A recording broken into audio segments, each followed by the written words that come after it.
इसीलिए आपने रखी ना कि एक सवारी आपने यहाँ पे बिठानी है। और ये आप कंडक्टर था, कंडक्टर यहाँ पूछ रहा है, अंदर का कंडक्टर इन सब के ऊपर लटक रहा होता है।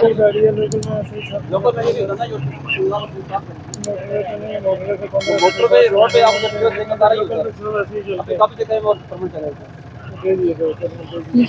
परमिट में ये नहीं, परमिट गाड़ी की 15 सीट होती है। 15 सीटर है, आप कह रहे हैं 18। मतलब बताऊंगा आपको। मोटरवे जो भी कर्मचारी है कर रहे हैं, ठीक है ना, इसमें लिखा होता है। वो मैडम उसमें काफी लिखा होता है। अच्छा अच्छा। सामने दो सामने ये होती है, सामने वो भी सकता है। आइंदा आपने फ्रंट पे भी एक खातून को बिठाना है और यहाँ पे 3 से ज्यादा ना हो। 3 सवारियों की जगह है, 3 ही आपने बिठानी है। अभी आपकी सवारियों की ओवरलोडिंग जो आपने की, इस पर हम आपको चालान करेंगे। अभी जैसे कि हमने साइज को रोका है, तो यहाँ देखें कि फ्रंट पे इन्होंने 2 खातून को बिठाया है, जहाँ एक खातून की जगह है, एक सवारी की जगह है। इसके अलावा जो बैक पे सीट है 3 की सीट है, लेकिन हमेशा ये लोग 4 को बिठाते हैं। और जो कंडक्टर साहब है वो इन सबके सरों के ऊपर मुअल्लक होते हैं, जो कि बहुत ही अनकंफर्टेबल है ख्वातीन के लिए।